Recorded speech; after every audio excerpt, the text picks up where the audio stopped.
What's up, everybody? Welcome back to another episode of the Soul Hoops podcast. My name is Jeffrey, and I'm joined, as always, by Ryan Hines and Matthias Lindgren.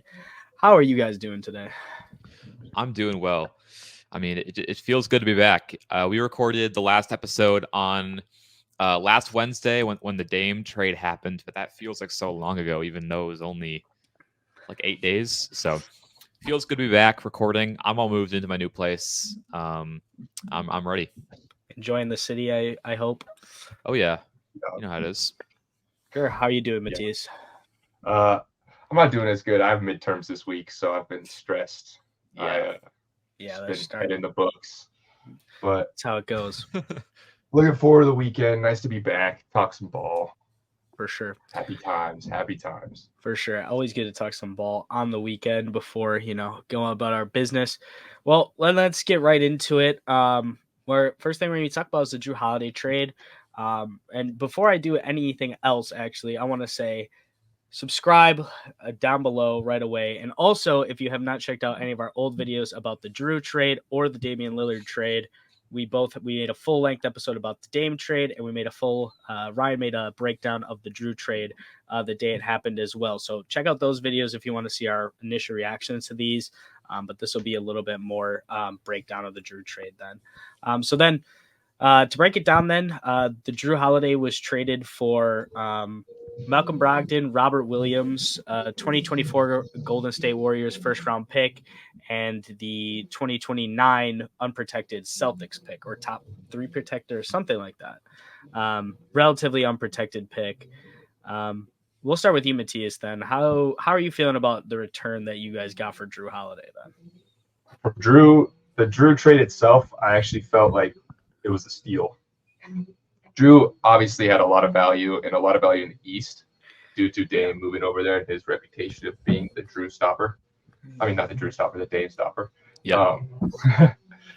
But good defensive young player in Robert Williams. I love, even though if he's injury prone, it's a good just like leap of faith, because if he pans out, depoy level center, and he's young, fits the timeline, and he can help you win now. And also bringing in a vet like Malcolm Brogdon, I think is severely underrated. We've talked about it on the pod before, but a lot of us talk about how youth needs competitive games to develop. And you can't be in competitive games without vets. For sure. And if I'm really happy we haven't sold all our vets, because I think right now our roster construction is really good. We got picks. We got young players that have won. We have young players that have potential and are just new fish. And then we have vets coming in. I really like the return for not just the Jrue trade, but now the whole Dame saga. Yeah. I love it. I think I agree.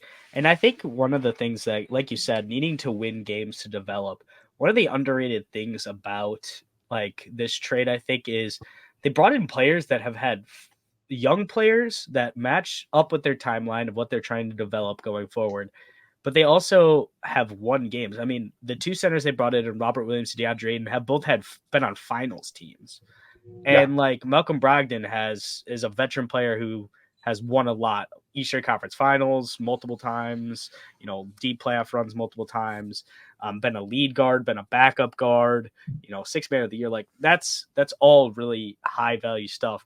And then the pick returns, I mean, 4 firsts as a total, and 2 swaps is a great return, especially how the trade market is right now. It's severely depressed after all the assets that have been thrown around. Like last trade deadline last year was when they throw, like there was a record amount of second round picks swapped or something like that. They were going all over the place. Yeah, like there's like 27 total second round picks traded. I think didn't Jay Crowder get flipped for 5? So we gave 3 to Brooklyn and 3 to Brooklyn and 2 to Indiana to take on the bunch of money.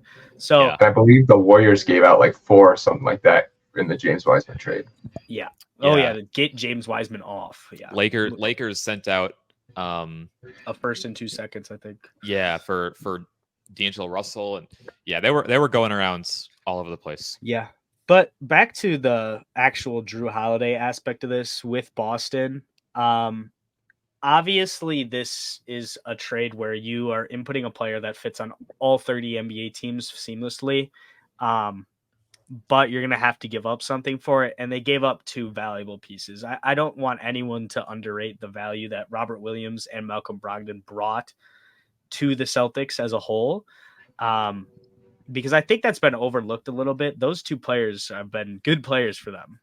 Literally won 6th man of the year with his 1 year there. And then Robert Williams has been a key rotational piece for them. There's a lot of people to argue Marcus Smart has Robert Williams depoy right now. So yeah, I am one of those people. I personally think that in I think it was from January to March of 2022, that season, I think Robert Williams was the best defender in the entire NBA. Like his impact for the Celtics defensively and offensively. I mean, I think he's a bit of an underrated offensive player because he can't really stretch out much, but as far as like a big who can attack open space and in transition, catch lobs, and also like a decent passer too. Yeah, I'd say he's above average. I would say he's above average passer, maybe even a good to passer for his position. Like he's really good at working space as a non-shooter.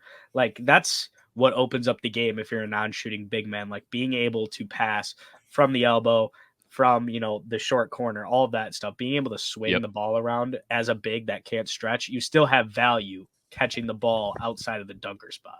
So, and Malcolm Brogdon actually too. Create gravity. Malcolm Brogdon won 6th man of the year for the Celtics this season. He shot the shit out of the ball. I think it was like 44% from 3, which is crazy. And like really impactful player. I thought he was probably going to be more impactful for the Celtics than he ended up being. I thought he was going to come in and like contend with Marcus Smart for the starting position. Personally, I think I think Malcolm Brogdon is he's really good. Yeah, he is good. And I think some of the reasons I think he was in contention for the starting role. I just think that they ended up going with a lineup that worked best for them, that kept them humming the most, and that was bringing Marcus Smart off the bench as that lead guard. But that's all last year. Neither of those guys are even on the team anymore. So let's talk about let's talk about what's going on with the Celtics with this trade. So with them trading for Kristaps, they obviously traded away Marcus Smart. And then on top of that, now trading for Jrue Holiday, they traded away 2 more rotational pieces. So they've traded away 3 rotational pieces. They also lost Grant Williams in a sign and trade, in which they literally got pretty much nothing. I think they got 2 seconds or something like that, or a second round pick, something like that. So they got nothing really. And I think the number one question, I don't think anyone should question what Jrue Holiday's fit on this team is going to look like as the starting point guard. He's going to be able to move the ball somewhat, even though I'm going to be honest, Jrue's ball movement and passing is very dependent on how much opportunity he's given to do so. I think a lot of his assist numbers are a little bit inflated over the last few years because we literally didn't have any other point guards on the roster, really. So, like, that are actually ball movers. So, I don't know. I think Jrue is someone that I don't know. I don't want to blame Jrue for not being a passer because I feel like when he played with AD, his passing was actually really impressive, and it was something that was becoming a real part of his game. Sure. I want to see how the offensive scheme the Celtics run if the ball movement is a little more picked up compared to the Bucks. You know what I mean? And if Jrue is in an environment where the ball is actually moving, he'll most likely be inclined to move the ball as well. I think the Celtics just the Bucks just ran such a stagnant offense. Well, and here's the thing that worries me too, though, about the offensive fit with Jrue. He is not that great of an isolation scorer, and as a catch and shoot guy as well, he is very, very up and down. Mm-hmm. So what I worry about is when the offense gets stagnant, he's not going to have isolation opportunities, which is probably good for him. He was literally the least efficient isolation scorer in the NBA last year, like volume isolation scorer. So I think that'll be good for him. Honestly, I think his efficiency is going to look a lot better game to game and throughout the season. But what I worry about is what value does he bring? Because one of the Celtics' main issues is that the Jays get in very, very tunnel vision type scenarios a lot of the time. And I don't think it's a scheme thing. I think it's really just comes down to that's the type of players they are. And I don't think it's ever going to really change.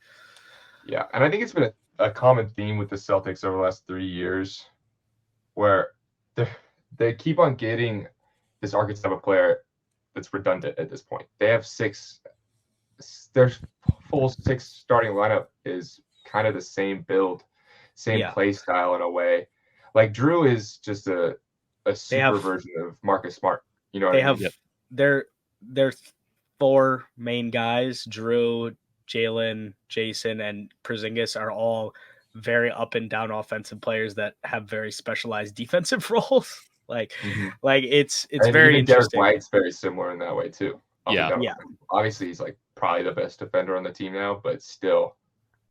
Yeah. It's good defenders with inconsistent, non-playmaking offensive skill sets. Yeah.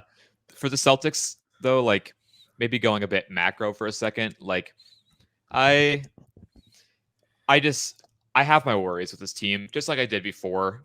The Jrue trade, if anything, like the Jrue trade helps a lot, right? Because I think it helps the offensive side a lot. And obviously Jrue is a great defender, but there are 2 sides of every trade. And I think what they had to give up is like very significant in the fact that if we're going to treat this trade for Jrue Holiday like a reaction to Dame going to the Bucks, which it is basically. Yeah. It is. And anyone that tells himself otherwise is lying to themselves. Yeah. Like, okay, you have your Dame stopper, right? But like they don't really have anything that resembles an answer for Giannis. And that's what worries me, because before, like, they had some answers, like maybe Grant Williams always did like a fine enough job, or Robert Williams is mobile enough in the perimeter to do a fine enough job. But now it's like Porzingis does not have the lateral speed to compete with Giannis out there.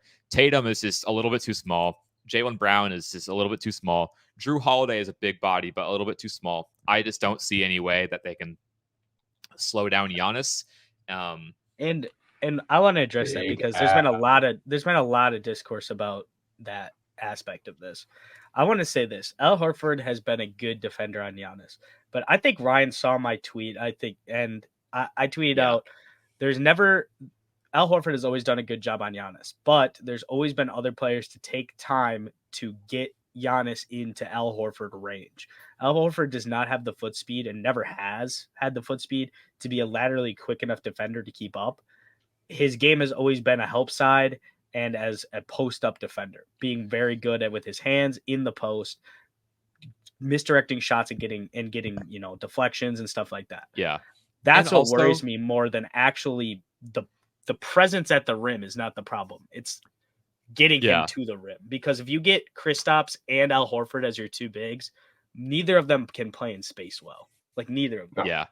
They just don't have it, and especially considering that Al Horford is now 37 years old and will be 38 by the time the playoffs come around. Like, that scares me, because, like, the Al Horford being the Embiid Giannis stopper, like, okay, that we've seen times where that has happened, but like, also he's never a lot of that for a whole game. He's never guarded them for a whole game. He's never guarded them for a whole game individually, and also like he earned that reputation in 2019.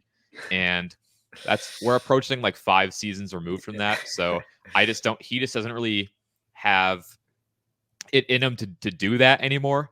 So that's why the Celtics kind of still worry me a bit. Like it's weird because I feel like a lot of the national media perception of this trade is that it makes the Celtics finals favorites over the Bucks. Like, the Celtics have now surpassed the Bucks with this trade, and I just disagree. I think it's like it helps the Celtics a little bit, but I still think the Bucks are a notch ahead of them right now. And one of the things that's been clearly pointed out is the depth issues with both of these teams. The depth issues on the Bucks are not nearly as bad as people are making it out to be. No, First they're off, not. and second off, this Celtics rotation is it's 6 players deep that you can trust in a playoff game. Honestly, I mean, Yeah. Peyton Pritchard O'Shea- is so negatively defensively. Are you going to trust him to go out in a playoff series and play real minutes? No. I mean, your Against only Damian Lillard? your backup wings are Svi Mikhailuk, O'Shea Brissett, and Sam Hauser. Those are your backup wings, and Jordan Walsh, who is a second-round rookie. Yeah, which I do like Walsh, like projecting wise, but he's not gonna. For sure. You don't expect a second-round rookie to come in and play playoff minutes.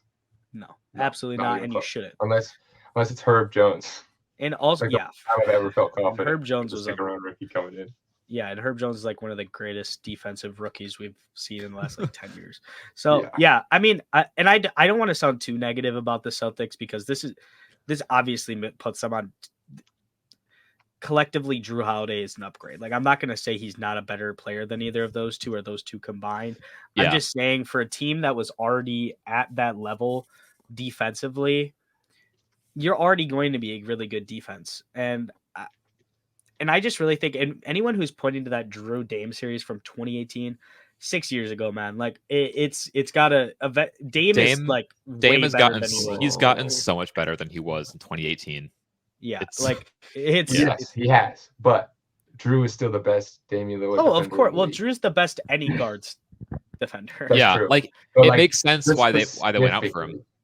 Yeah, I'm not saying it doesn't make sense, but I'm just saying like I just don't understand. Like that's why like I'll never bring up a playoff series from 6 years ago. Like, it's gonna be let's be serious, okay? Like, and also Jrue was 27 at that point. He's 33. True. Like, but that is one thing I do think, though. Sorry to cut you off. No, you're good. Why the Blazers targeted Jrue in a trade rather than Chris is because they knew sending Dame to the East that Miami or Boston or Philly would overpay. Somebody would overpay trying to contend because they're like, we need a Dame stopper. Yeah. I want to talk about this complete trade now, though.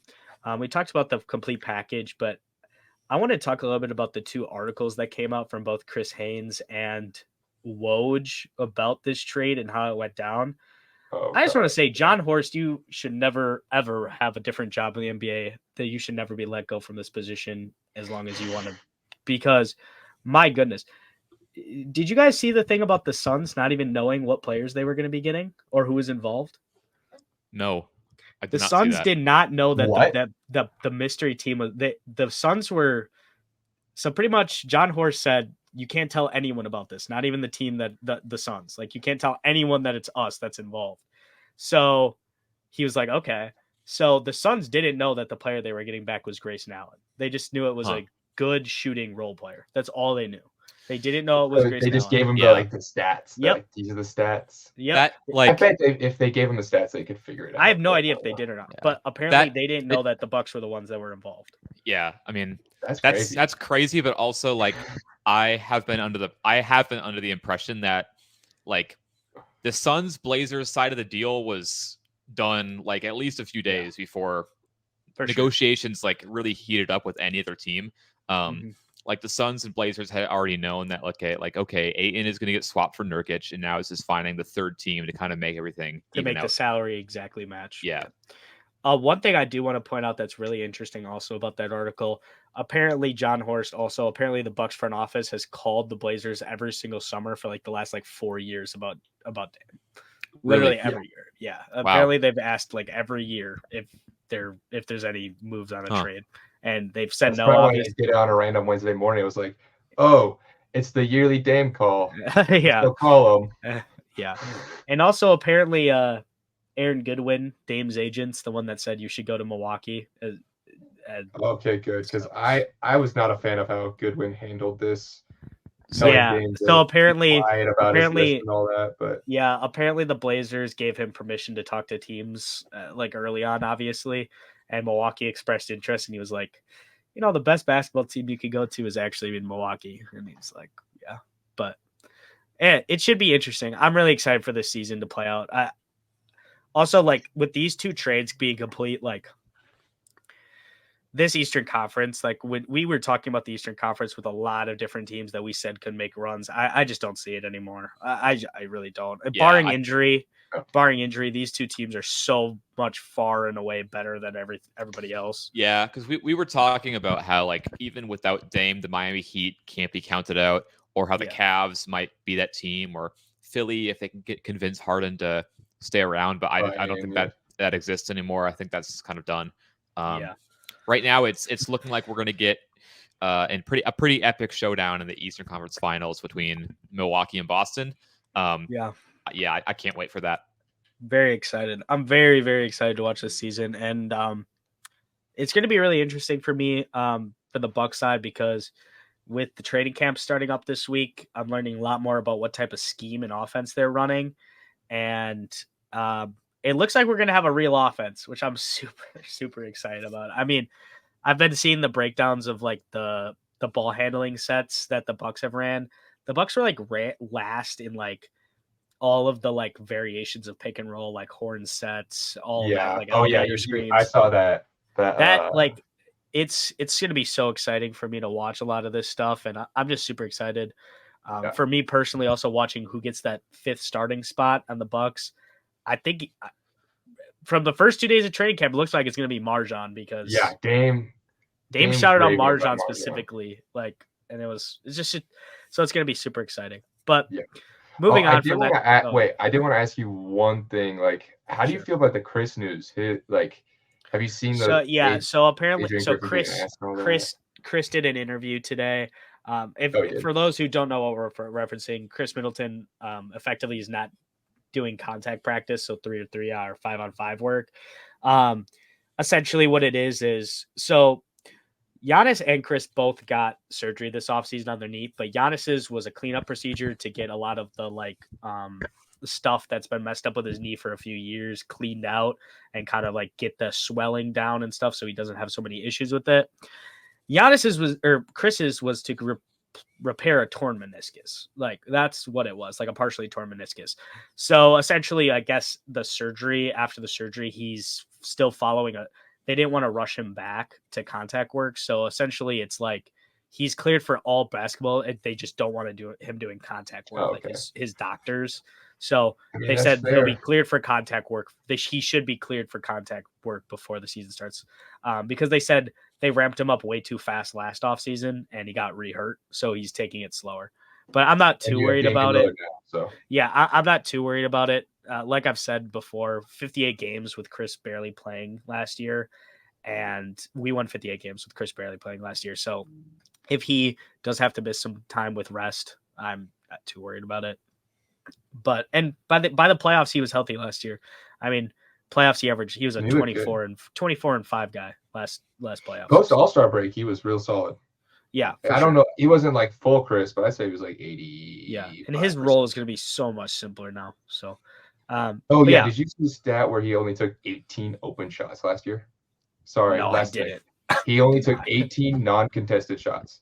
Like, obviously, like somewhere like lightly contested. I did see his breakdown. I did see our whole team's breakdown for wide open threes, and it was like everyone shot like over 38% pretty much. But like, there's going to be so many more this offseason. It's going to be so much fun. Can't wait. Yeah. But then moving on to that, training camp is starting this week, so that obviously led us to media day. Lots of interesting stuff. I don't know if there's any players that you guys specifically noted, like took note of what they were talking about. There wasn't too many for me. Obviously there was like one of the interesting ones that I was following was the Nets media day with Ben Simmons.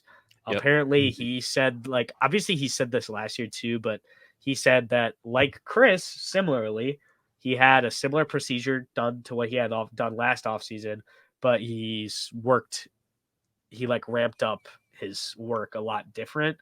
So his back feels better. And a lot of the reports that I've seen from the first few days of training camp has said Ben Simmons looks significantly more explosive than he did last 2 years. So yeah, Ben Simmons stock is up. Let's go. Which I'm hoping that he could get back to somewhere close to what he was a few years ago. Yeah, because he's legitimately so fun to watch. Yeah, I feel like this media day, like league wide, was generally a bit like unproblematic. I mean, that maybe I'm wrong on that, but the only one that was Harden wasn't there.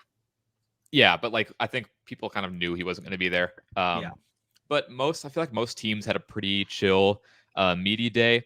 I don't think there were any like major stories that were going on. Like remember how last year like the Celtics media day was right after the Ime stuff, and that was pretty much all they were asked about. I feel like there wasn't really a situation this year where one team just got drilled with like questions about like a certain controversy or whatever. I mean, this has been probably the least controversial offseason we've had in the last few years, honestly. The Dame saga. But like the Dame saga was more like dramatic, honestly. Like there wasn't like problematic, you know what I mean? Yeah. Like everyone kind of just accepted that it was like just a weird media thing going around. I think in the past few years, like there's been legitimate like problems with teams. Yeah, that's fair. That's fair. Yeah. Even the Rockets with Kevin Porter Jr. Like they asked like one question about it.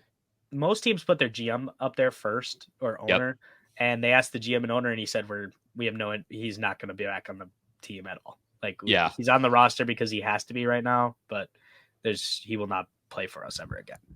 So that was just simple. Ja was at media day, which I actually didn't think he was going to, because I looked into this and I thought that if a player was suspended, they couldn't like attend organized team meetings and stuff. But apparently Ja can still practice and he can still participate in training camp, which I didn't know. So I don't know how it works during the regular season, but I know in the off season they can do teamwork because they have to pass their physicals and all that stuff. Yeah. So training camp works a little bit different than regular season, and I think it also depends on what they're suspended for. Like, I don't think like if you got someone suspended for PEDs, I think that has a different disciplinary reaction. Definitely. And stuff like that. If it's an on the court suspension versus off the court. Also, I want to shine light on this. Because I think it's important as basketball fans, and I saw Ryan talking about it on Twitter the other day, but I am very honestly disgusted with how the NBA has handled disciplinary action this offseason. Josh Primo, I literally can't say what he did on YouTube because I'll get flagged, is a 4-game suspension for what he did. A 4-game suspension. What Ja did was 25 games, and Miles Bridges was less than that last season as well. It's embarrassing. So it's honestly embarrassing for the league to have this type of disciplinary action taken on these type of, behaviors. And me and Ryan were talking about the other day about it was me and Matthias, talking about how the NBA as a league does not take disciplinary actions nearly as serious as other sports leagues at all. Yeah.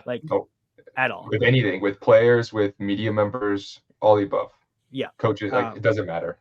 It's really disturbing, honestly, because the NBA is such a great league and they've taken so many steps forward as a league throughout the years, and they've always been the most I'd say progressive league in a lot of the actions that they put forth. But a lot of the time when it comes to their own players and the brotherhood of the NBA, which it's like this in any industry, but I think it's for a organization that's so public and in the limelight, I think and it gets brushed over by so many people, but I just wanted to talk to that. We don't really have to give it that much time, but I just wanted to say that. No, I agree. You got to bring that up. It's been pissing me off. Yeah, it's a big issue. And I feel like Adam Silver, a long time ago, because of the Donald Sterling stuff, which is the easiest call ever to make, by just banning him forever. He kind of got the reputation as he's gonna be tough on nonsense, but he really hasn't, in my opinion. And Josh Primo being on a team again, only getting a 4-game suspension, especially when his actions were directly with team personnel. Yeah, right. I think if you notice, it's all domestic and sexual abuse. Sorry if we have to cut that out. Isn't being disciplined in the NBA like it should. Holding a gun on camera is being disciplined. yes, that's not a good look. It should be disciplined, but there's no reason that is heavier.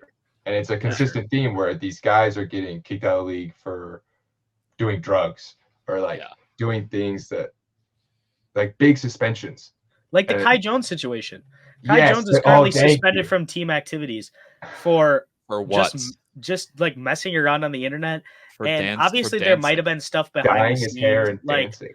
like he did say some stuff about his teammates and some, but like even then, like why he's being suspended for an internal investigation of the like that doesn't make any sense. Like who actually cares? Seriously, it's so he dumb. He wasn't doing anything dangerous. He was in his own house.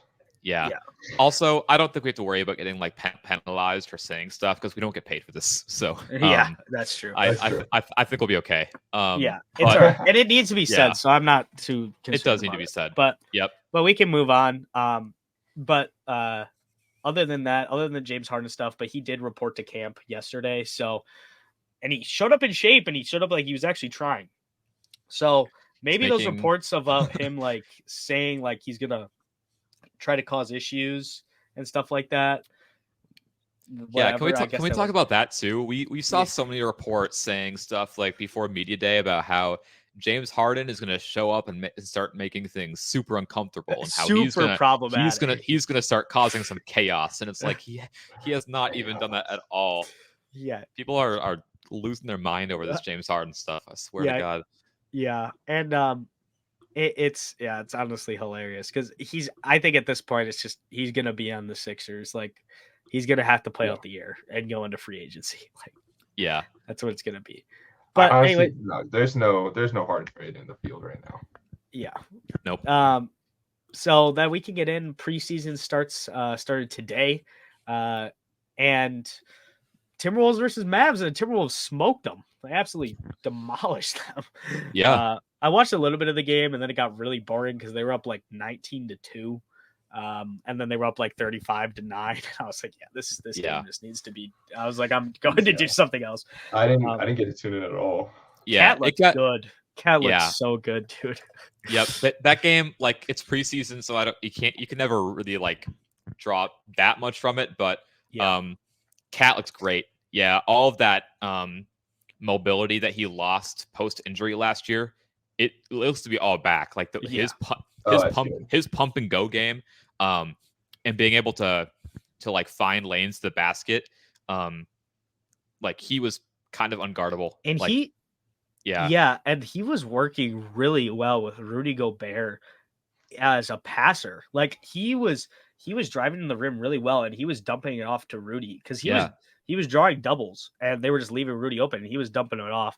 Rudy had like one, didn't look that great, honestly. Defensively, though, he looked much better than he did last year. Defensively, Rudy looks great. Offensively, still gotta figure it out. Yeah, any possession that ends in a Rudy post up is just a negative possession. Except that one where he hit that post fade last year and against the Kings, and the bench is like. Chimezi Metsu takes his towel and he throws it against the ground.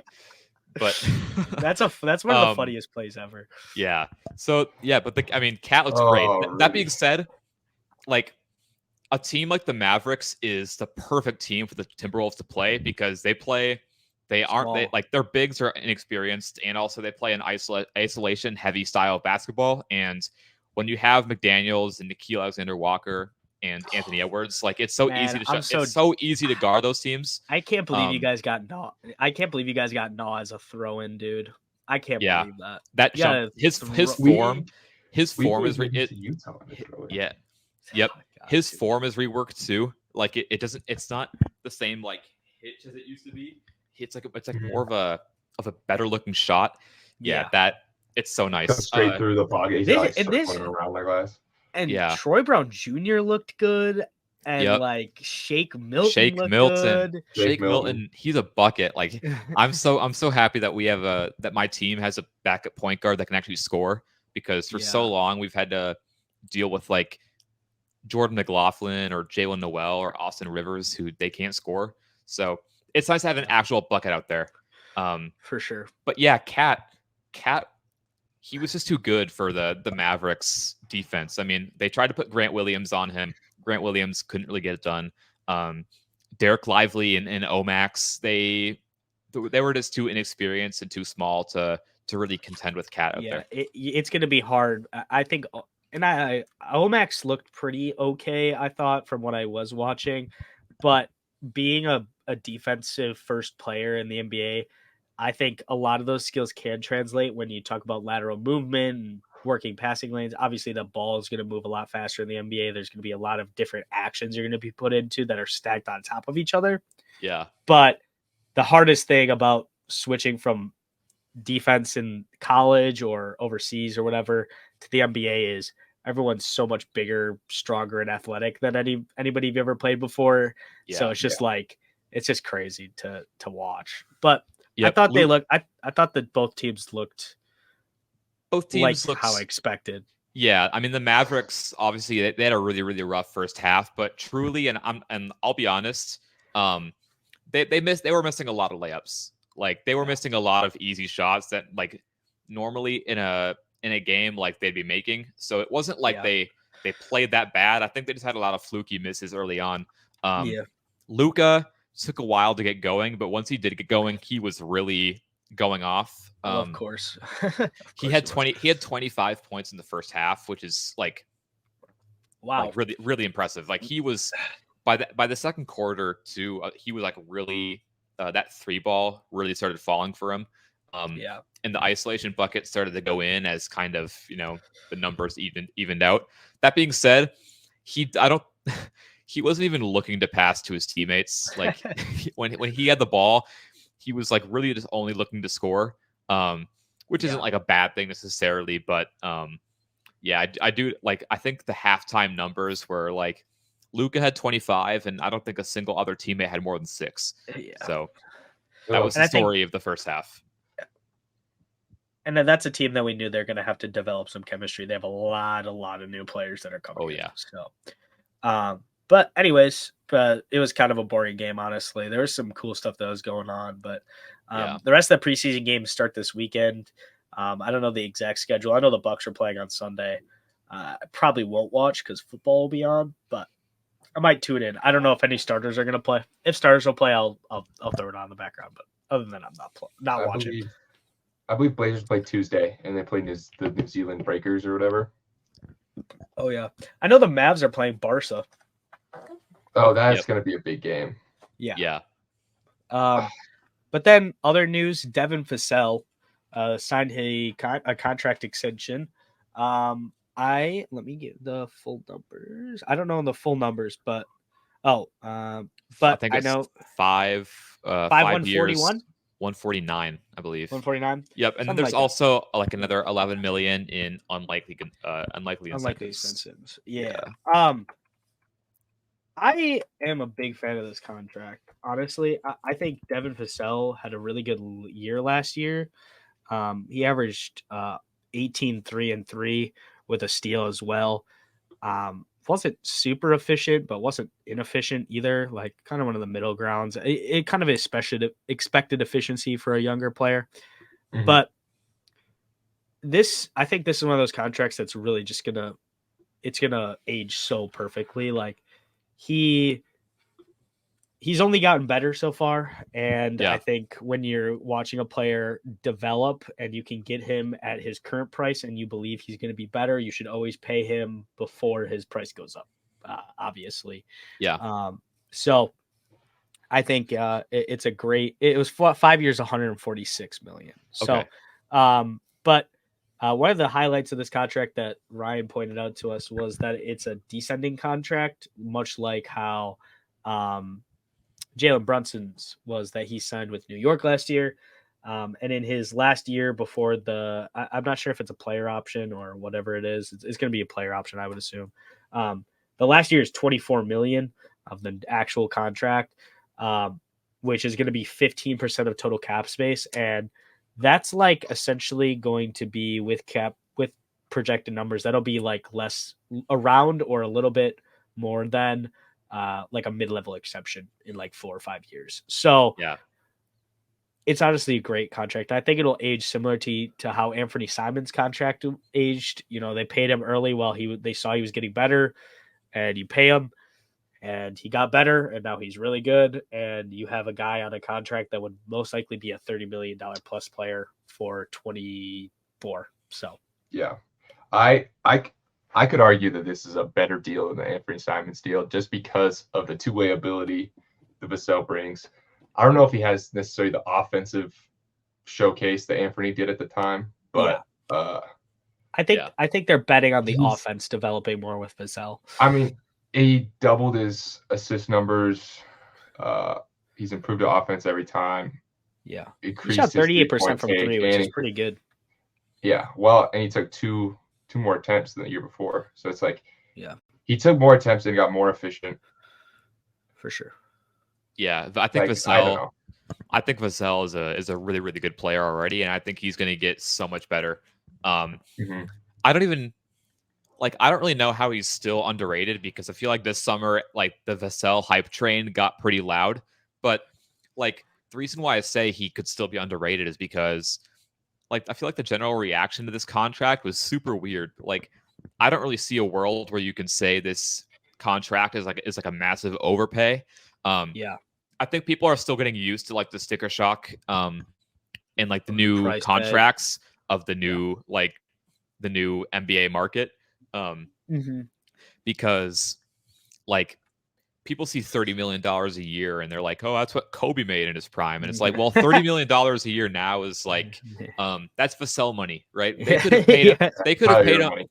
Yeah, they could have paid him Vassell more than this, and I still would have felt like it was a great deal. But yeah, the fact that they have it, that he's on a descending contract, is huge, because the Spurs have cap space right now, but they aren't going to in like 4 years from now, when they have to extend smart teams, Sohan and Wembanyama and Keldon and all them. So smart teams, if able to, would love, every team would love to have every single player on a descending contract, but that's just not how it works, obviously. Especially with like super maxes and stuff and max contracts. Like, obviously that's not how they work. But I think overall, when you look at the contract, also, if he doesn't pan out for you, you can always offload that money, because that money's not going to be that high in a few years. So, and depending he fits the skill sets. So it's like, and if it's only taking up 15% of the cap, there's a way you can keep him. Like, right now, if he were to not improve offensively or defensively at all, and in the fourth year of this extension, he would be an 18-point per game scorer that provides good defense at the 2 and the 3 position.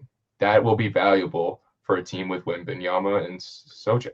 Sorry. Yeah, for sure. They're lacking a playmaker, but it's like, they need a ball handler. They got Trey Jones. Oh, I forgot they have Trey Jones. They'll figure out a playmaker. Like, they got Trey Jones. Next draft. That's next draft. Yeah, they'll figure that out. But like, they got some guys that you can like get excited about. Like, they have Trey Jones, Malachi Branham. They just traded. They just drafted City Sissoko, which he's more of a wing, but he plays guard. Yeah.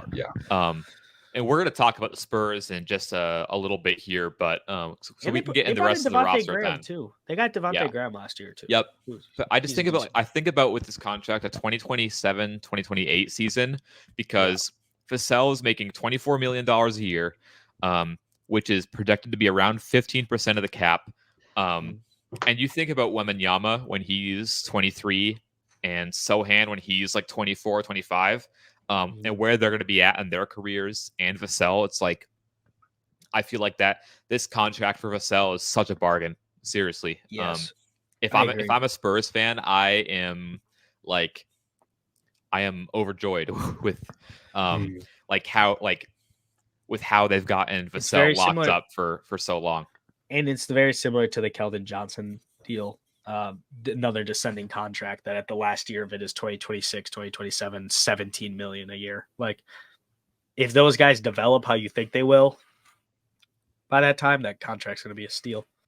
All right. And then bridging right off of Devin Vassell, then we could get into the first team of the Southwest Division preview, which will be the San Antonio Spurs. Ryan, do you have their rotation available to you? Otherwise, I can give it if you need it. Yeah, so the starting lineup, I project it's going to be Trey Jones at point guard, Devin Vassell at shooting guard, and then I think Keldon Johnson will be at the small forward again. And And then they've announced that Wembanyama is going to be at the 4, and then Zach Collins is going to be at the 5. Yep. I love that. Which I love So do it too. I wish Sohan could start, but it doesn't make sense for him to start right now. So he'll be coming off the bench, and I imagine the bench is going to look like Malachi Branham, Devontae Graham, maybe City Sissoko. I think could all contend for like the backup guard spots. They're going to run a lot of rotations. They will for sure. Then They have a Jetty lot of positional Osman. flexibility. Jetty Osman will get some run. I Yes, think. sir. Oh, wow, I forgot they got Shetty. They got Jetty. Who else? Don't forget- Dominic Barlow. could get Julian some run, maybe. Julian Champagne is going to play. Yeah. Yep. Yeah. I think he'll play too. I think he's actually pretty good. Like in summer league, he was really He was good. hooping in summer league.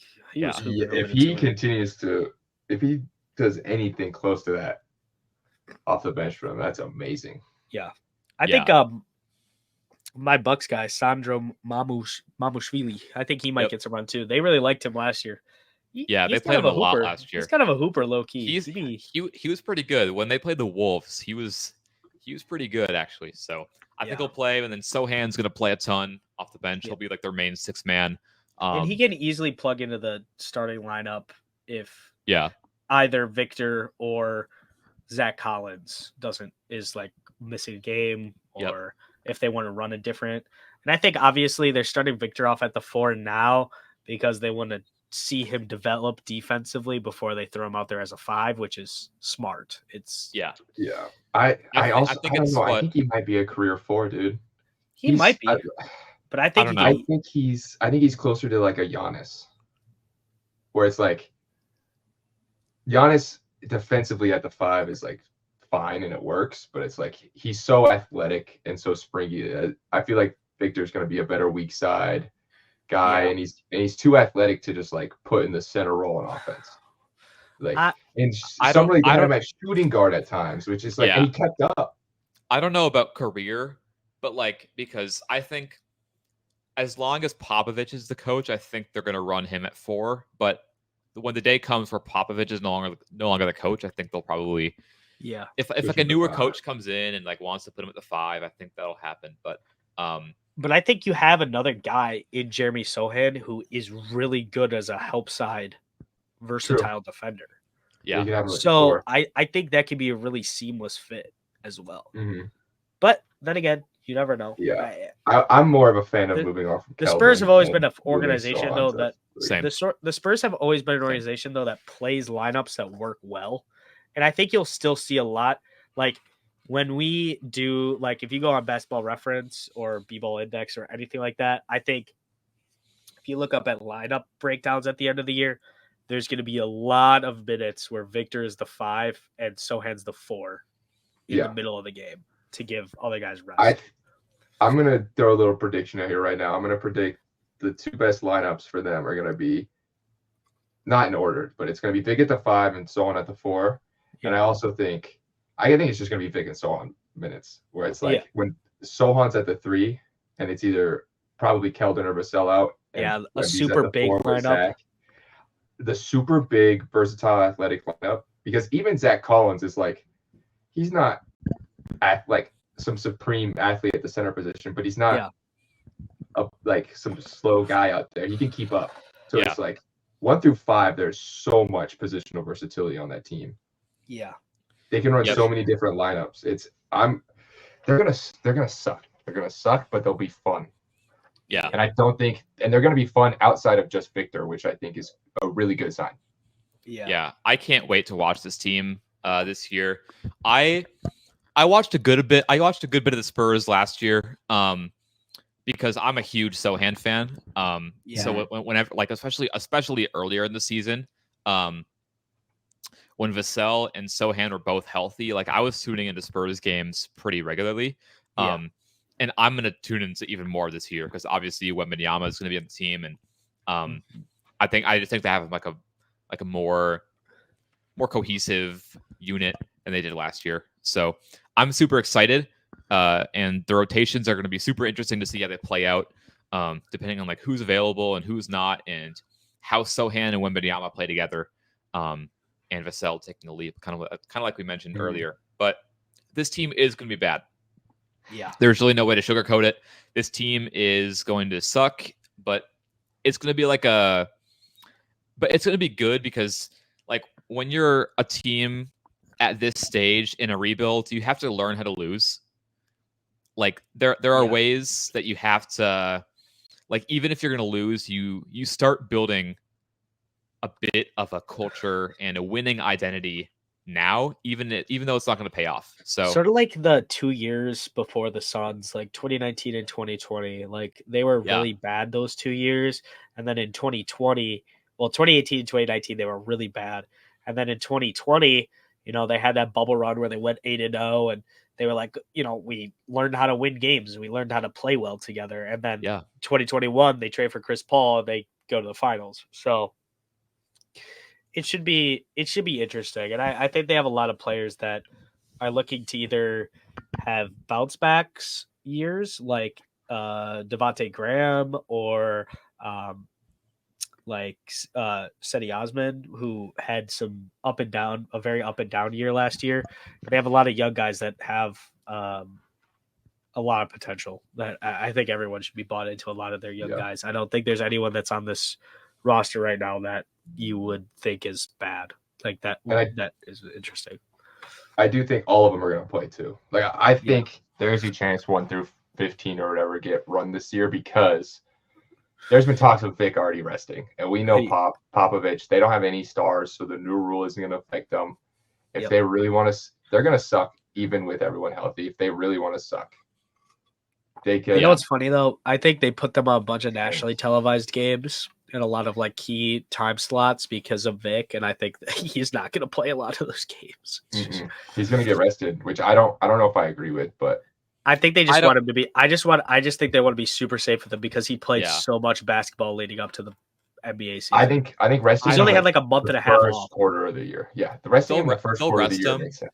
They'll rest him for sure, but I don't know if they can rest him on nationally televised games just because they've already been fined for that before. They've already been fined for that before, and like there's so much money in those games where I don't think the Spurs themselves could even like rationalize doing that. That's fair. Yeah. So I mean that's the fun thing about teams like this is like there are actually some expectations with Wembanyama, which is like unfortunate, but as a team, there aren't a ton of expectations for this group, so they can just be weird and throw whatever rotation they want out there and just try things and learn how to lose, like we said earlier. So I'm really looking forward to this group. Me too. Projection wise, 15th seed. I think they're gonna be. I think they might be the worst team in the league again. Genuinely, I don't know, like 20 games. They're gonna win like 20 games. Yeah, I think they project to be a decent defensive team, which I think can probably win them like enough games to maybe be like 12th or 13th if things really break right. But if I had to bet, I would say either them or like the Rockets or Blazers or the Jazz or like any of those teams I think are interchangeable. But if I had to predict, I'd say the Spurs would be like 14th or 15th. Yeah, me too. Yeah, I have them seeded at 14 to 15. I think Rockets, Blazers are the other two teams that could be the worst team in the West. And I do think, depending on if Rockets don't even have their pick, dude. If Vic is rested throughout the whole year and not just the first quarter or first half of the season, they're not going to win any games. Like, they're just not. And there is a chance, like, if Victor does live up to the hype immediately and he comes in and he's that player and he's a winning player, I could see him being a 12 seed, like you were saying, Ryan. But even then, there's such an uphill battle that I think Vic could have a historic individual rookie year, and they they do play it. So the Rockets do have their pick actually, which we'll be talking about. They not have it next year. No, it's protected 1 through 4. Making NBA seeding predictions is so hard because like we all want to say, oh, they could be like a sneaky play-in team, 10th seed, but you look at the West and They can't. Like, are the Spurs going to be better than like the Clippers, or the Mavs, or the Pelicans, or the Wolves, like, or the Thunder? No, they're just not. So, yeah, there's no way they finish up there, in my opinion. Even if Wembanyama is like better than advertised, it's just not going to happen. I think there's like a tier of 3 teams: the Spurs, the Rockets, and the Blazers, that are going to be, unless something like a shock happens, they're going to be the bottom 3 teams in the West. And I think the Spurs have the worst chance to like pop. You know what I mean? Worst chance. Yes. They have the lowest. Because even the Rockets, like, they have Jalen Green in his 3rd year, and they have Fred VanVleet and Brooks, and a pretty deep rotation at least. And then the Blazers have Ayton and they have Simons, and those 2 are better than any players on the Spurs like right now. So like they just have more talent. So if they have more of a chance than the Spurs, but like the Spurs are just going to be bad. Yeah, for sure. Well, then we can talk about the Rockets. Then moving to the next team, which is the Houston Rockets. Last year finished with a record of 22-60, tied for the 2nd worst team in the NBA with the Spurs. So you got a rotation for us then, Ryan. Yeah, that this is a hard rotation to pick out. It is hard. It's super hard. I'm gonna pull up their basketball reference. I got it up if you want me to do it. Yeah, start us off. Yeah, so at the point guard, they're going to start Fred VanVleet. At the shooting guard, I think that they're going to start Jalen Green. At the 3, I think it's going to be Dylan Brooks. At the 4, I think it's going to be Jabari Smith. And at the 5, I think it'll be obviously Alperen Sengun. And then off the bench, I think their backup point guard is going to be Amen Thompson. Backup wings are going to be some combination of Jason Tate, Tari Eason, Cam Whitmore. And then their backup bigs are going to be Jock Lindell, and I believe that'll be it. Yeah, I think. There's going to be a lot of small ball lineups right there. Jabari's going to play a lot of 5. Yeah. Cam Whitmore 4 minutes. I don't know, man. That's what worries me about this team. I just don't think small ball works for the personnel that they have. Small ball works if you can defend, and this team can't defend. So yeah, I think Jabari's a good defender, but he's not small ball good defender because he's not ready. He's not for protecting that. the rim. Yeah. No, yeah. I do think though, like, they're going to play a lot of small ball 5 minutes, and I do agree. I think Jabari is more of a wing than a big at this point. Yeah. Defensively, but I don't know. They're gonna have to figure out something to balance those lineups because Cam, Tari, and Jason, they all deserve to play. Like, those are all good players. Yes. And it's like they don't have enough. There's too much forward. They're gonna.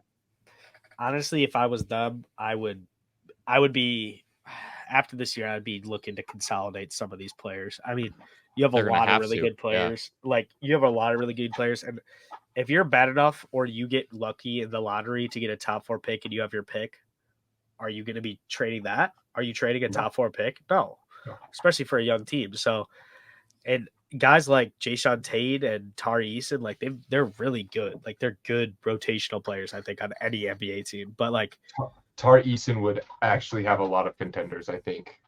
Trying to pick him up. Yeah, like immediately. The Rockets are in a spot where not only is there's just like not enough like ball for all this talent, but also like just financially they're gonna have a lot of players to pay pretty soon. Jalen Green is eligible for an extension after the season. Fred VanVleet and Brooks just got paid a ton. Like other players, Şengün is going to be eligible for an extension after the season. Jabari Smith eligible for an extension the year after that. Tari Eason the year after that. They've got a lot of guys who are going to be waiting for their payday. So I think they have no choice but to consolidate now and trade some of their talent away before they have to let them walk for nothing. So that's something that's going to need to happen. And Amen Thompson too. I forgot to say him. He's going to get paid a ton. But yeah, for sure. Yeah, but right now they have a lot of players who need time to develop their games. And I'm interested to see how Ime and this Rockets coaching staff handles that, because it almost like they want to win. You don't sign Fred VanVleet and Dylan Brooks if you're not trying to win right now. Yeah. But also it's like that means Amen Thompson comes off the bench, and Tari and Cam Whitmore, they just are going to have to really, really fight for a starting position if they even can this season. So there are a lot of cooks in the kitchen for the Houston Rockets. I do like, though, in a perfect world, Freddie, by the time we have to extend, Freddie would be gone, right? On his contract. Brooks would be gone, correct? So Brooks probably will not be, because he has a 4-year contract. Yeah. Well, I'm thinking on Amen's. Amen probably. Brooks could be gone, but Fred's contract is 2 years, 80. Fred's contract is essentially 2 years, 82 million, because the third year is a team option. So just decline. Yeah. They're going to decline it. They're not bringing him back for $45 million in 2026. By then, the goal to have Amen be the full-time one, and then hopefully you move on from Brooks, or Tari Eason is taking a jump and he's the full-time 3. And Cam Whitmore, since he's kind of a black hole as of now, unless he develops some playmaking chops, he fits a perfect 6-man scoring role, in my opinion. So I can see the vision, but it's like they still are going to have to let Dylan Brooks and Fred VanVleet walk or trade them down the line. For sure. We'll see. I agree. Yeah, I think this will be a super unique team. I'm actually going to be really intrigued at the beginning of the year to watch how the rotation changes, because Ime was a guy in Boston who changed the rotation a lot based on matchups and based on who is playing better. So that'll be interesting to watch. I'm kind of sad that they signed Freddie for all that money, because I really wanted to watch Amen play the 1 with this team. I think he's such a great playmaker that it would have been super fun to watch. But one thing with this team is going to be a highlight team. Like, if you want to watch just strictly highlights and you want to judge who's the best team off of that, Rockets are probably top of the list in that department, because there's going to be lineups where like Amen, Jalen Green, and Cam Whitmore are all on the floor together and running in transition. So that's going to be so fun. Yeah. So that's going to be crazy to watch, but I never know.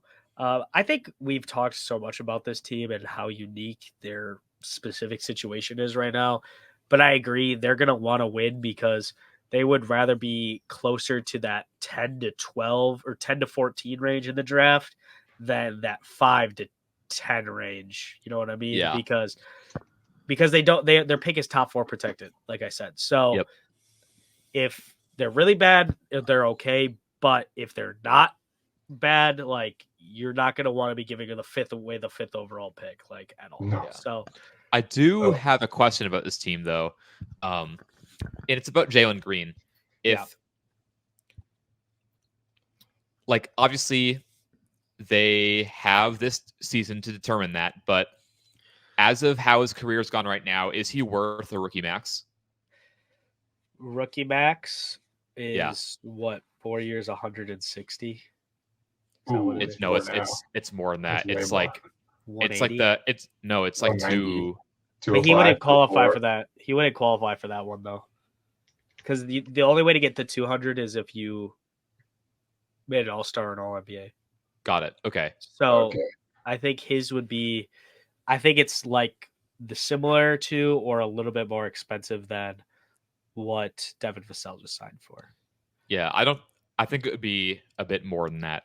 But yeah, I think it's like 180. What did Desmond Bane sign for? 180? Bane, I think 180. Yeah. Would you give him the same contract as Desmond Bane? Yeah, that's what I'm asking. Like, I don't know. It's 197 guaranteed. Total is left on. I was reading. What was that? Bane's contract right now is total has $197 million on it, guaranteed. I'd pay Jalen Green that. I don't know. I would. He's Desmond Bane money. I don't think he's as good as Desmond Bane is right now. I don't think he's as good, but I think it's a solid bet that by the second year of that extension, I would take his fifth year option. Good or better. I'd take it. I'd pick up the option. I'd pick up the team option on him, and I'd let him play one more year. I need to see it. I think it depends. If they feel if he'll like work with them. You know. Right now, I wouldn't. Right now, I wouldn't. Right now. Right now, I wouldn't. If he's as good as if he's better, and I think he will be, I'd pay it. But right now, from what he's shown, I think you're underrating Jalen Green, dude. No, I'm not. I understand how he has been a very good. He's been taking on a huge offensive load for a bad team, and that's hard for a young player. But at the same time, I think if you have so many young players in the wings waiting to get opportunity, I wouldn't. Because if you pay him that much, you are locking yourself into him. That's why I'm saying I would do team option and extend next year if that's what he's willing to do. Yeah. My thing is, I guess we'll see. I guess you have to wait no matter what. We'll see with Ime's and the scheme that they want to run with him. But last year, they did not run Jalen Green cutting enough off of Sengun or anything. It was a bad this team. ISO ball handler, like try to force. Like the offense has been a shit show. It has, and Jalen Green shouldn't be like he should be a secondary ball handler probably. Yeah, but he should be using his athleticism and like his quickness to cut off ball and get a step off of handoffs and coming downhill. I think that's what we need to set him up for. I think we will. I think we will too, and I think his efficiency is going to go up. I think his playmaking is going to go look better because he'll actually be getting good looks at the rim and compacting the defense. That's the route getting paid. Yeah. Yeah, yes. I think by the end of the year, he will be worth more than Desmond Bane. And I do want to say, as of next year, so this next rookie contract extensions, 207 is the baseline, it says. Damn. And then you can expand it to 260 for the max. But that's for 2024, 2025 is when it's going to hit. So is that when Jalen Green can extend, or would he be? He's eligible to extend this year. Oh, okay. So he would be the 2024. Then, I think. Yeah. Yep. Yeah. But wild. I mean, it's an interesting question. Like I think I'd pay him that Desmond Bane money just because I think what Jalen Green, what his ceiling can be is like really freaking good. And I would just pay it to him. Yeah. I'd pay him, but I would be wary because if he has another year like last year where his raw numbers look good, but the efficiency is really spotty and stuff, I don't know if I'd be playing contract type stuff. Yeah. Because I think one of those things you have to look at is when you're paying them based on what you think they could develop into, but also what they're providing for you right now. Yeah. And the stability of that player. Yeah. Yeah. I think this season will reveal a ton. Like this is a pretty pivotal. This is a super pivotal season. If he wants to get paid, he has to play well this year. Yep. Because otherwise they're going to make him play another year. Yeah. I think he'll be fine. I think he'll play up to the contract. I do get the worries though. I think a lot of that though was the dysfunction of the Rockets franchise over the last few years. Yeah. But and I think a lot like that dysfunction from what we've kind of seen, like a lot of that has stemmed from Steven Silas and Kevin Porter Jr. Yes. Those two in particular have kind of been figureheads for it. Yep. So in your head. Now, if they're out of the picture, I think things can get better. I agree. And I think things will get better. So I agree. Yeah. Well, then we'll get into projections then. 22-60 last year. I think I would see them around. Let me look what their over/under is. I feel like if I'm giving a range and not an actual number, I would say anywhere from, I think with the vets, if they had a really, really good year and all the vets played really well and like Jalen Green takes a step and Alperen Sengun takes a step, they could be probably like a 10 seed. But I'm going to say at their very best, they could be like a 10 seed with like, but I think I'm looking more like 12 to 15 probably. Yeah, I think their absolute ceiling is like 11th. Yeah. And if I had to, I think their floor, they could very well finish as 15 again, just depending on how things go. But if I had to make a prediction, I'd probably say 13th. Probably. I would say I'm going to say 12. I think they'll be okay. I think they brought in a lot of vets, and I think they're going to have a much better identity this year. I think I'll lock them in probably as like the 12 seed because I think they're going to have a little bit more juice than some of the teams that I expect to be behind them. Mm-hmm. Yeah. They're definitely a hard team to rank because we have no idea what they're going to look like. We have no idea if the dysfunction was truly the coaching and the locker room or if the players are just like don't care. Yeah, like because I do want to highlight that like Steven Silas got a lot about that, but like a lot of the players are like and this was not just like one or two, like all the players were like coming back to the bench, like yelling at the coach and like not coming in and out of games when they wanted to, and like purposely just not playing defense because they didn't care. Like there was so much going on there, and I think eBay will nip a lot of that, and I think bringing in veteran presences will help. So, but I think there's a chance. I think there's a chance they weed out the non-competitive players. Like, well, eBay will just bench them. Yeah, they'll bench them and then they'll trade them at the deadline or at the offseason. Yes. Yeah. Because there was a couple fights with I can't remember, was it Jabari and Kevin Porter, and it was just like Jabari just like was getting on them because they weren't competitive, like they were just soft. They didn't want to play. It's like they didn't want to even show up to their job or whatever, you know. Yeah, literally. And but I guess we're kind of unanimous, like somewhere in the bottom area, not maybe playing, but not really. Well, then we can take a trip over to another city in Texas, which is the Dallas Mavericks. And for their lineup, if you want me to do it again, I got it up right away. I got it up too. Okay. So for the Mavericks, we saw their lineup today. we did see it today. Yeah, Luka Doncic and Kyrie Irving are going to be sharing the 2 guard spots. Doesn't really matter who's a point guard and shooting guard; they just kind of do the same thing. Yeah. At the 3, what are we thinking for the 3 though? Because I think Grant Williams is more of a 4.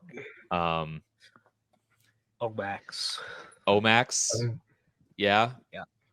Omax. If he can, I don't know. Yeah, I don't know if he's ready. Who started today? I didn't see.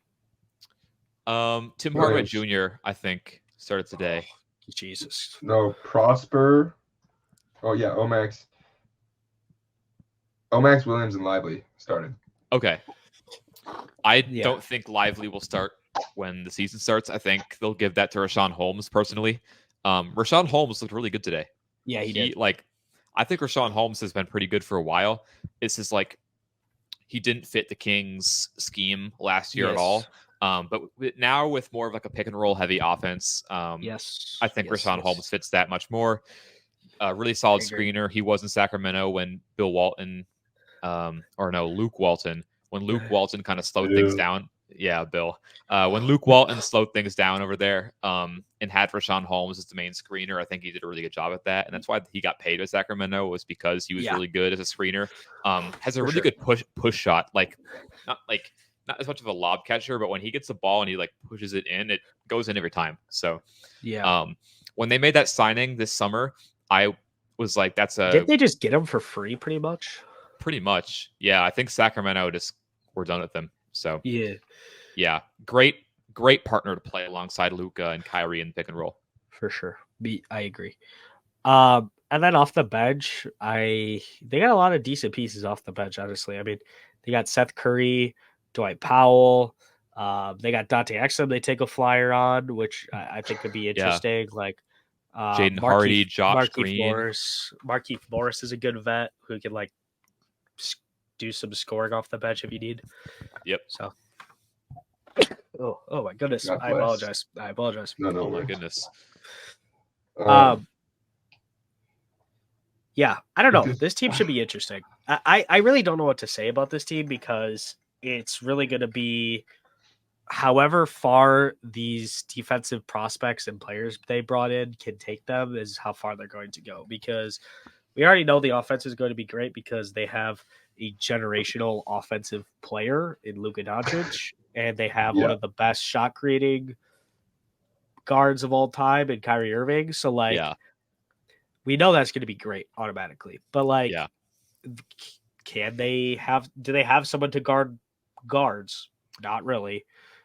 Do they have someone to guard wings? Yes, now they do. But how's the rim protection going to look? I think those are the biggest questions. Is Derek Lively going to be okay to play right away or not?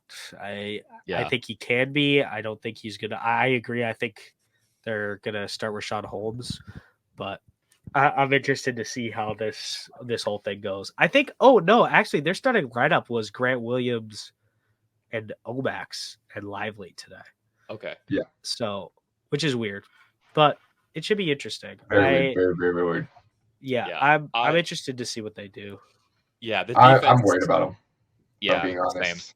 Same. The defense is a big question that I have. Yeah. Like their offense is going to be good. Even though I don't love their offense, just because I think isolation heavy offense like that, it can be problematic if you're playing a certain team that knows how to defend that.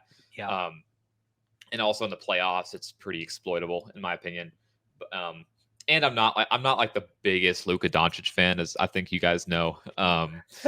But the defense, obviously a big question. Like last year, the defense was just poop. Like it just sucked. Yeah, it was so bad. And they brought in players that can help that out. Like Grant Williams is like a big-bodied, really solid defender, in my opinion. They drafted a lot of like defensive focused guys who probably can't contribute that much right away, but are defensive focus in nature, and that definitely stands for something. For sure. So Rashawn Holmes is also like a capable at times defender. Dwight Powell is just kind of the same. Josh Green too. Yeah. I do really like Josh Green. I will say he should start a small forward. Yeah, he should. That'd be cool. I'd be down for it. But yeah, I think this is a really easy team to talk about because I think they have one question mark, and it's at least regular season wise, it's can they just play some sort of defense? And I think they'll be able to. Obviously, when you have a top 5 player type guy in Luka, like your goal is to win a championship, and can the defensive pieces that they brought in translate to playoff defense? I don't know, but in the regular season, I think it'll be okay. I don't know. I'm kind of worried. I think their offense will be good. I do think their offense will be pretty inconsistent though, because like we said, the ISO heavy, and it seems weird because they did a little restructure here, and it's like, why bring this up already? But Luka needs to learn to share the ball a little bit. Yeah. And I don't know if it's the play styles and the archetypes of players that he's played with that doesn't work, and now they're trying to play with a guard on guard versus a guard with a big. And we'll see if he plays better with Kyrie versus Kristaps. But I think they might need. If he doesn't learn to share the ball, or maybe this Kyrie experiment doesn't work, they're gonna have to restructure again soon. And I don't know. It's not looking. I don't like how they've constructed the roster the last 2 years. I don't see. I think they've done. I think this year though, I think they completely switched up their mentality. They went star hunting season with Kyrie. They bought low on Kyrie, and then they've always been like, we're gonna be super aggressive. We're gonna be super aggressive. If like being super aggressive doesn't work when your roster isn't good. Like being super aggressive works when you're the Milwaukee Bucks or the Boston Celtics, like, and you have superstar players, and it's like, okay, we're super aggressive. Like that's how we win a championship. Being super aggressive just depletes you of assets when you're not that great of a team. And being aggressive is good, but there's ways to be aggressive. You can be smart aggressive. But I like how they went about it. They just got good role players, and that's what they needed to do. Yeah, I thought they had a pretty good offseason, all things considered, but it just doesn't fix all their problems that we saw. Be like we saw those problems play out in like the worst way last year, where they completely sputtered out the last 15 games of the season to where they missed a play-in entirely, which is like and they which is, tanked. it's a They really tanked. They tanked. they did, They tanked. but it's a really bad way to go out for this team. They had, and one of the things that does get overlooked a little bit about them dropping so many games is like Luka did get hurt slightly after the trade deadline. Like he missed like a good couple like weeks of games. Like he was in and out of the lineup, and it didn't look good when he wasn't playing, obviously, and that's one of the reasons they dropped so much. But they were only 2 games out. I mean, I fully expect them to be a play-in team again. I think I can see them anywhere between 7 to 10. I think, depending how it goes. I think they could fall to the play-in again. I wouldn't count on it. I would say that their range is really like 7 to like 11, because I think there's a chance where it could just happen again, where the defense is just, it's not ready, and the isolation heavy basketball just gets figured out even more than it already has been. Again, I like their offseason. I think their additions they made were really smart, and they addressed a lot of areas for concern, but like there were too many holes in this team last year, and they didn't tape up enough of them. So I still think there's a chance.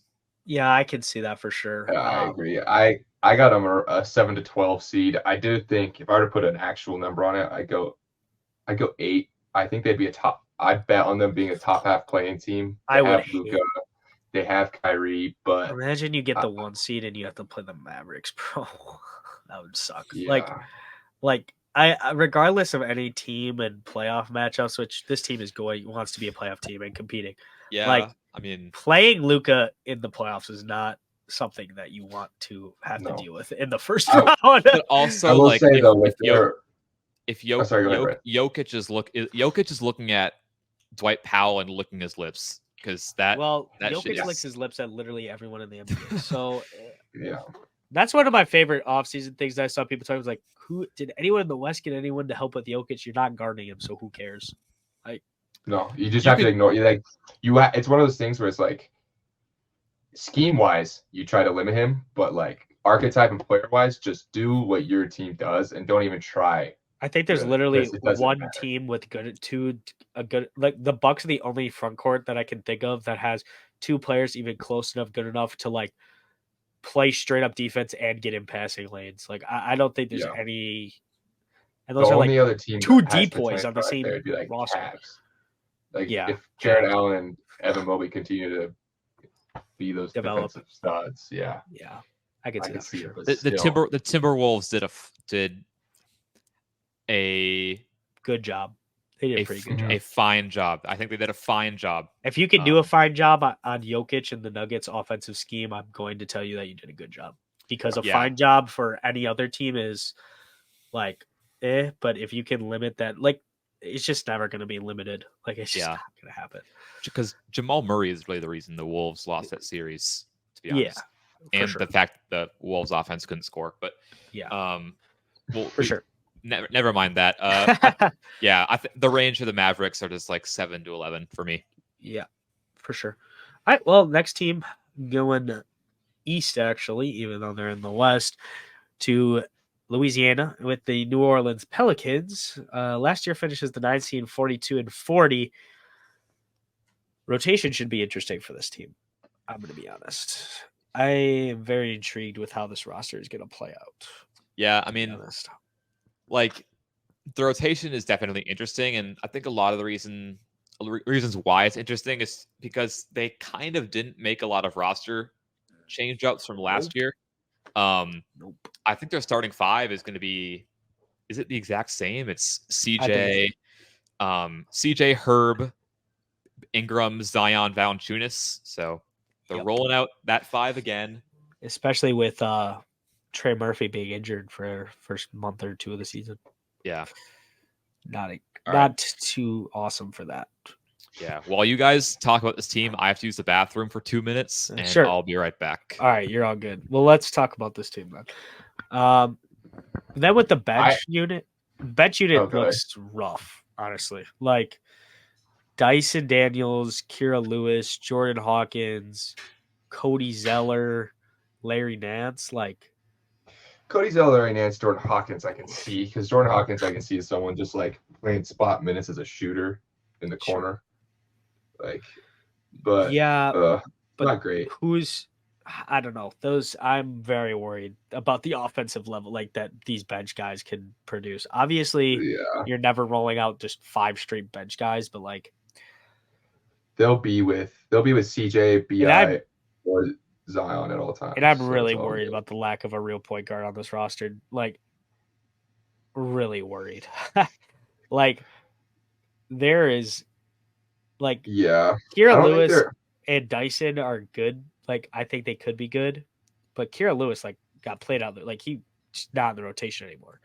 And like Dyson, like, no scoring at all. Like, it's like Ben Simmons type stuff. Like, it's just like doesn't even look to score the basketball. No, he's not even like a offensive threat. So it's like, does the passing really hold any value if you're not a scoring threat? You know? Yeah, exactly. I think they're still playing the point guard again. Like, I think they'll still be a really good team. Not a really good team. I think they'll still be a good team. Yeah, sure. Yeah. If they're healthy, is the key word. Mainly Zion.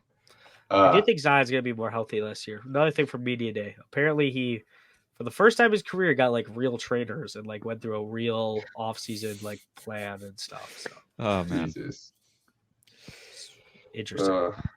But yeah, the Pelicans are just like it's almost hard to talk about them without like prefacing everything with if they're healthy, which they already aren't, because Trey Murphy is already going to miss like probably the first month of the season.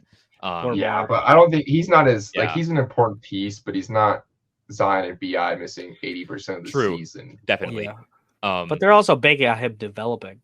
Like, true. But last year is when he developed, in my opinion. Yeah, like, I think he took a big step last year. Yeah, but like the way people like in the Pelicans organization talk about Trey Murphy, they talk about him like he could be like an actual star. So, yeah, this team, like when they all play, they're very good. They were the 1 seed. They were the 1 seed before Zion got hurt. Yeah. Like really dominant 1 seed. They were looking like the best team in the league. Yeah, they were like a dominant 1 seed too, because it was like Pelicans, Nuggets. Yeah, Pelicans, Nuggets, and Grizzlies were like those are the conversations being held. Then was like, okay, the Pelicans are going to be in the conference finals. But yeah, like Zion. People like to use the word like unguardable a lot when it comes to NBA players, but when Zion is going, he's like actually unguardable. He's Giannis, but like, in like a bowling ball form. Yeah, you have to build your entire defensive scheme around Zion if you want to like nullify him. And even then, he makes it difficult. So when he plays for a prolonged period of time and he has like the shooting around him, like this team I think does. They're a problem to deal with. They really are. It's just like they can never stay healthy, and even when they are healthy, as a group, there are some other exploitable areas. Like their paint defense is not that great. Zion has improved his defense a lot from his rookie year, like a lot. But Valanciunas is the main defensive anchor. Still, just isn't good enough to really like engine like a good defense. So I do wonder when they consider moving off of him. We haven't really heard any chat, like any noise about a potential Valanciunas shakeup at all from the New Orleans area, which is weird because I feel like that should be. Yeah, like I wonder why that isn't like a conversation or something that we're hearing about more. Like potential Valanciunas stuff. CJ McCollum, he had a fine scoring season, but he had like a lot of issues with his passing and ball handling and was turnover prone, and his mid range has stopped going in last season. We found out like after the season was over that he suffered like a bad shoulder injury, which definitely torn labrum, right? Which definitely got in the way of all that stuff. But CJ had like a kind of a bad season for his standards.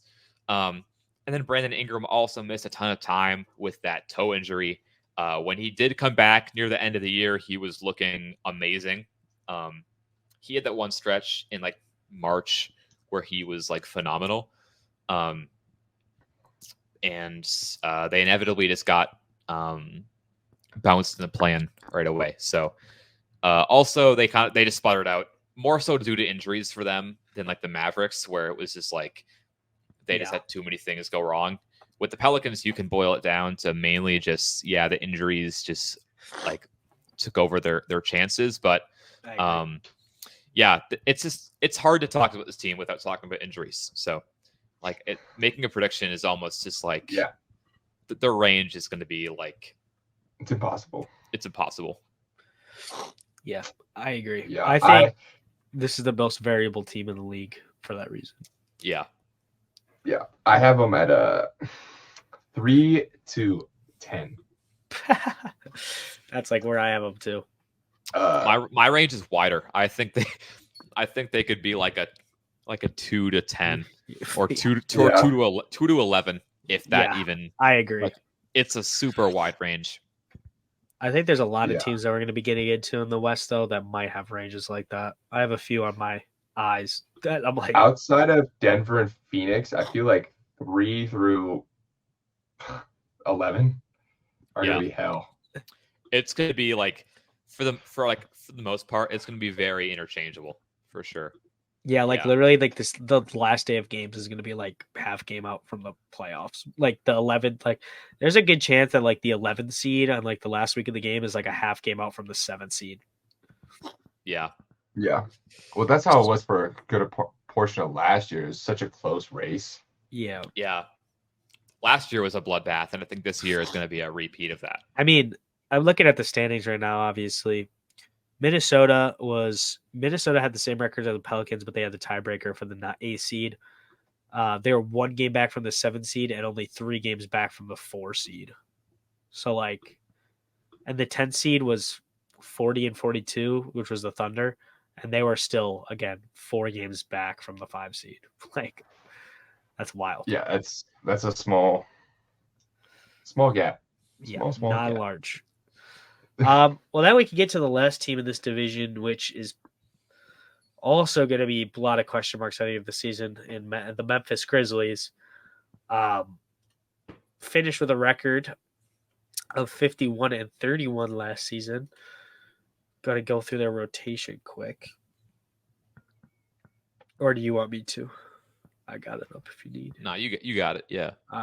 So to start the season, I think they're going to be starting Marcus Smart, Desmond Bane, and I really don't know who's going to start at the 3. I think there's a chance that they start. Maybe they do. It's going to be some combination, I think, of probably like Desmond Bane, Marcus Smart, and Luke Kennard, maybe. I think I could see Luke Kennard getting that because of his shooting. Otherwise, if they want to give it to like Jake LaRavia, or if they really want to let Zaire Williams have a shot, but I think they didn't want to win games. David Roddy, but he's a 4. Yeah. And then at the 4, it'll be Jaren, and at the 5, it'll be Steven Adams. Yep. Yeah, their bench is kind of shaky. I mean,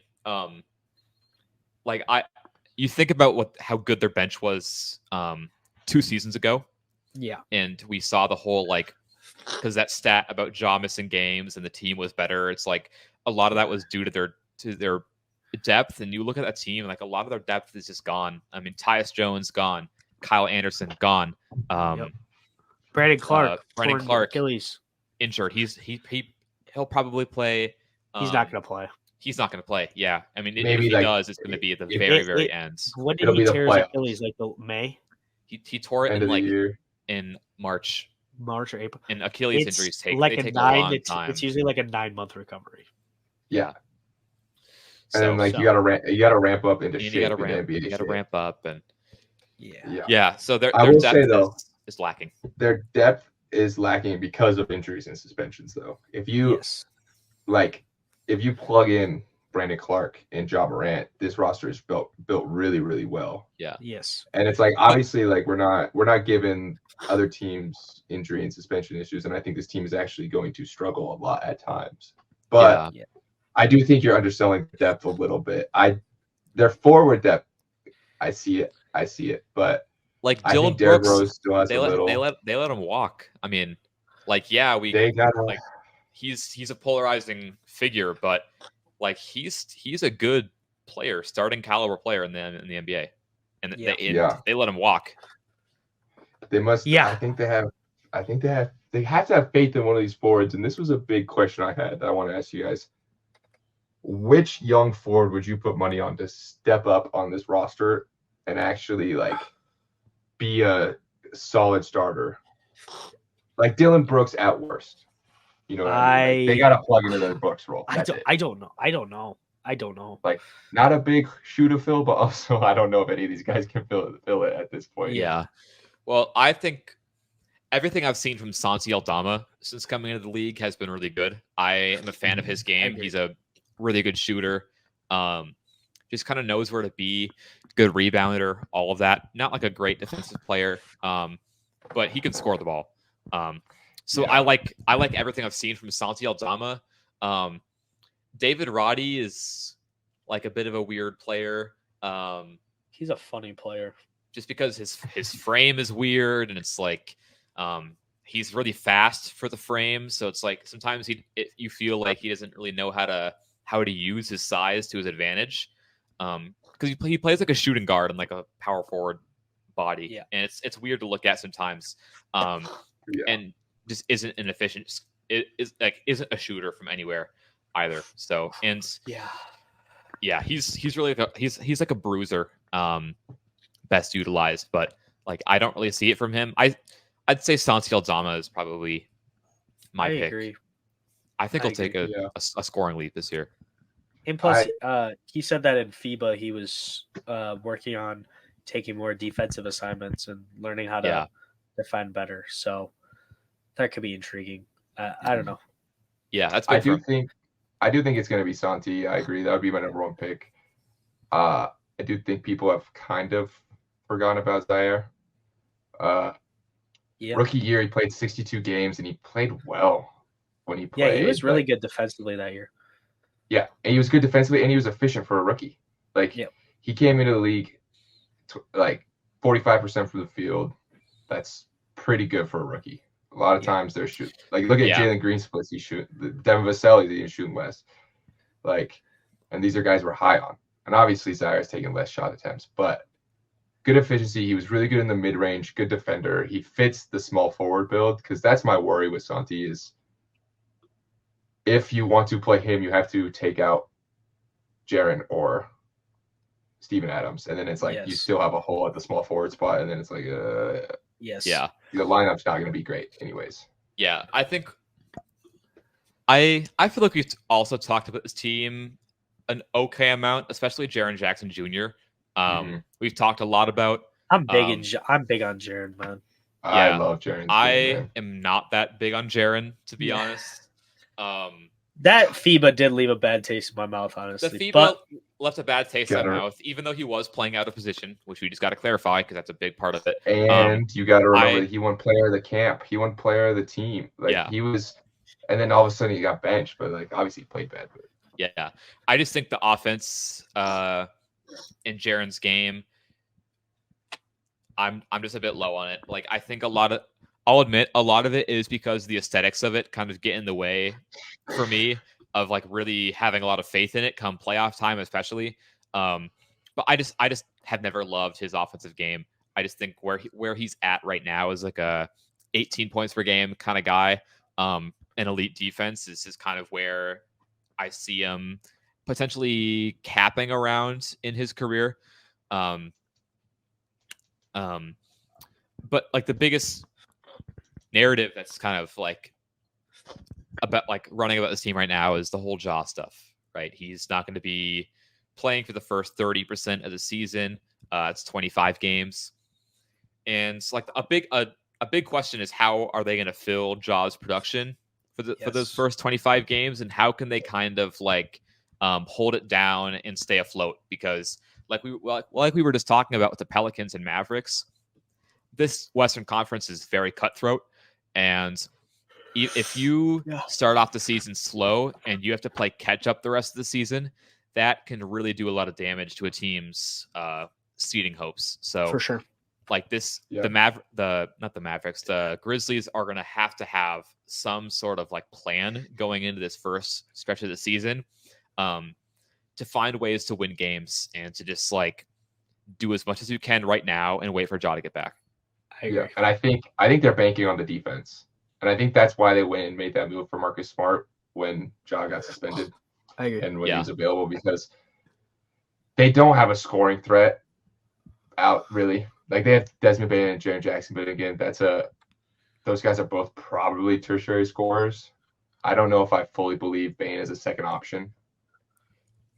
Like, yeah, I mean, like to be like a championship. At this point, Memphis has been a top 3 seed, like what, 2-3 years in a row. Yeah. They're trying to compete for a championship. Desmond Bane right now is not a 2 option on a championship. And we talked about that on our shooting guards list. I was a little bit lower on Desmond Bane's ranking and his overall valuation in the league, because I think in order for them to take the step that they want to take, he has to take another step in the creation department. And I don't think that he can't do it. I just don't think he wants. Like, I just don't know. I don't know what it is, because he's shown that he can. He showed a little bit last year. Yeah. Like, we know he has the ability to do it. It just needs to actually happen. So, yeah, but they're banking on the defense. 2 depoys. They're hoping that Jaren either goes back to back or Marcus Smart comes back and wins another depoy. They want to dominate on that end, dominate the glass. And it's they need Steven Adams to stay healthy. That's what they need. Yep, they need Steven Adams to stay healthy. They need. I don't know. Yeah, I agree. I think their best bet is to kind of like use this term a little bit, but like moneyball the Jaws production. Like, they need to change the scheme a little bit, and they need to work the ball movement and opportunity that Ja creates for others with his paint pressure and his pressure on the rim and his playmaking needs to be created some other way. Like, it has to be, and it needs to. One of those ways, it needs to be more ball movement and more sets to create for other players and give them open opportunities. And they just need someone to take a step creation-wise, because scheme can only get you so far. You need a player to actually execute that scheme. Yeah. For me, you can go. I just want to say, I bet they're going to go to Jaren for that. I've heard, seeing how it is Team USA, easiest way to create creation is just post up, space out.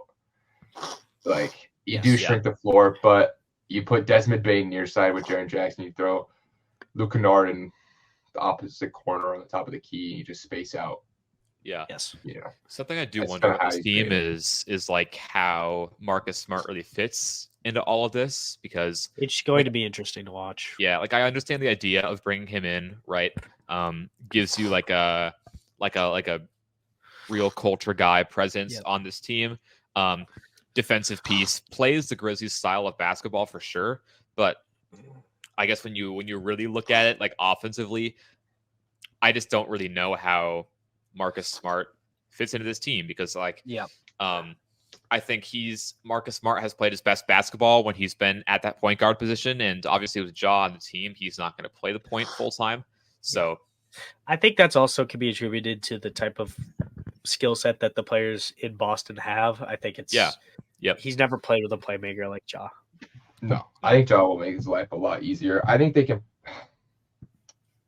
I don't want to say I think they can play this small guard lineup consistently.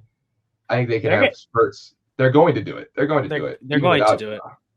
But again, competing for a championship, do you want Smart to be your small forward or Desmond Bane to be your small forward for long periods of time?